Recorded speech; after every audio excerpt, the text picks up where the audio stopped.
ito ay rated SPG. Striktong patnubay at gabay ng magulang ang kailangan. Maaaring may masiselang tema, lengguwahe, karahasan, sexual, horror o droga na hindi angkop sa... Si Cassiopeia na nga mismo ang napilitang tumapos sa buhay ng kanyang kapatid na si Mitena. Walang kalaban-laban si Mitena sa sandaling iyon sapagkat si Hagorn lamang ang tunay na nakakaunawa sa kanya. Ngunit upang tuluyan ng wakasan ang kasamaang unti-unting nilalamon ng puso ni Mitena, si Cassiopeia ang gumawa ng pinakamabigat na sakripisyo, ang pawiin ang buhay ng sarili niyang kapatid.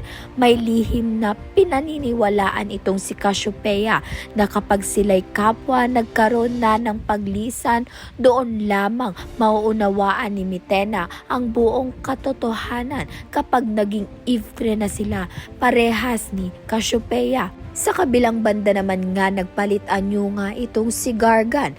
Nagmukha nga siyang inaapi upang makuha nga niya ang loob ni Tera at gamitin ang awa ni Tera upang maghasik na naman ng lagim itong si Gargan dahil hindi nga siya titigil hanggat sa hindi nga siya nagahari sa Encantadia.